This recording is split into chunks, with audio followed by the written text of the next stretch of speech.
کربلا ایک ایسا واقعہ جس نے اسلامک ہسٹری کو ہلا کر رکھ دیا۔ السلام علیکم، میرا نام رمشا سلطان ہے اور آج میں آپ کو کربلا کا وہ واقعہ بتانے جا رہی ہوں جو تاریخ کا سب سے دردناک واقعہ ہے۔ ایز اے مسلم ہمیں اسلامک ہسٹری اچھی طرح پتہ ہونی چاہیے۔ شروع کرنے سے پہلے میرے چینل کو سبسکرائب کر لیجیے کیونکہ اس چینل کی ہر ویڈیو آپ کو اللہ کے اور قریب کر دے گی۔ تو چلیے جانتے ہیں کہ کربلا کے میدان میں آخر ہوا کیا تھا۔ تصور کیجئے کربلا کا میدان، دور دور تک پھیلا ہوا ریگستان، سورج کی بے رحم تپش، ہوا میں اڑتی ہوئی گرد اور پیاس سے تڑپتے ہوئے بچے۔ میدان کے دوسرے کنارے پر کھڑے ہوئے حضرت حسین رضی اللہ تعالیٰ عنہ، محمد صلی اللہ علیہ وسلم کے نواسے، اپنے لشکر کے ساتھ سر بلند، قدم مضبوط اور حق پر قائم۔ کربلا صرف ایک جنگ نہیں تھی، یہ ایک ایسا واقعہ تھا جس نے اسلامک ہسٹری کو ہمیشہ کے لیے ہلا کر رکھ دیا۔ لیکن کربلا کا واقعہ 10 محرم کے اس میدان سے شروع نہیں ہوتا۔ اصل کہانی اس سے بہت پہلے شروع ہو چکی تھی۔ اس کے پیچھے بہت سارے واقعات، سیاسی تبدیلیاں اور فیصلے موجود تھے جس نے آخر کار اس تاریخی لمحے کی بنیاد رکھی۔ کربلا کو سمجھنے کے لیے ہمیں 35 ہجری میں جانا ہوگا۔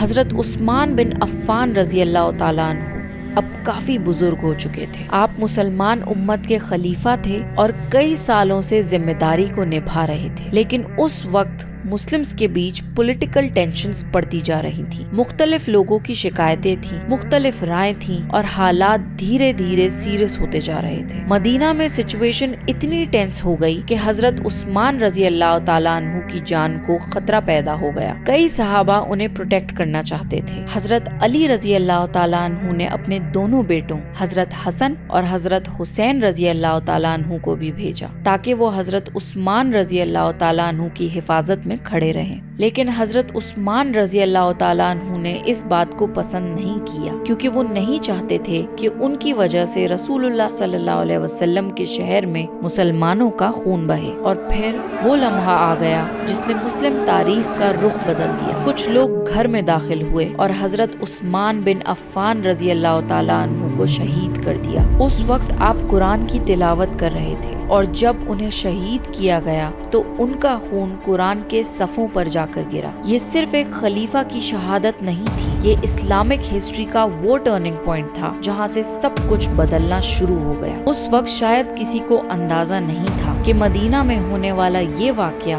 آنے والے سالوں میں مسلمان امت کو کئی مشکل امتحانوں سے گزارے گا اور آخر کار تاریخ کو کربلا تک لے جائے گا۔ حضرت عثمان رضی اللہ تعالیٰ عنہ کی شہادت کے بعد مسلمان امت ایک بہت نازک موڑ پر کھڑی تھی۔ اب ایک نئے خلیفہ کی ضرورت تھی۔ حضرت علی ابن ابی طالب رضی اللہ تعالیٰ عنہ کو خلیفہ چنا گیا۔ آپ رسول اللہ صلی اللہ علیہ وسلم کے چچا زاد بھائی تھے اور داماد بھی تھے، یعنی محمد صلی اللہ علیہ وسلم کی بیٹی فاطمہ رضی اللہ تعالیٰ عنہ کے ہسبینڈ، اور صحاباؤں میں حضرت علی رضی اللہ تعالیٰ عنہ کا بہت بلند مقام تھا۔ اسی کے ساتھ مسلمان قوم ایک نئے دور میں داخل ہو گئی۔ حضرت علی رضی اللہ تعالیٰ عنہ کے خلیفہ بننے کے بعد لوگوں کو امید تھی کہ حالات دھیرے دھیرے نارمل ہو جائیں گے، لیکن ریالٹی اس سے زیادہ کمپلیکیٹڈ تھی۔ حضرت عثمان رضی اللہ تعالیٰ عنہ کی شہادت نے مسلمان امت کو گہرا زخم دیا تھا۔ ہر طرف غم بھی تھا اور غصہ بھی۔ کئی لوگ چاہتے تھے کہ حضرت عثمان رضی اللہ تعالیٰ عنہ کے قاتلوں کو فوراً سزا دی جائے، لیکن حضرت علی رضی اللہ تعالیٰ عنہ کے سامنے ایک بڑا چیلنج تھا۔ سچویشن بہت نازک تھی، مختلف علاقوں میں بے چینی تھی، پولیٹیکل ٹینشنز اب بھی موجود تھی اور اگر جلد بازی میں کوئی قدم اٹھایا جاتا تو حالات اور خراب ہو سکتے تھے۔ حضرت علی رضی اللہ تعالیٰ عنہ کی پرائیورٹی تھی کہ پہلے امت کو سٹیبل کیا جائے، حالات کو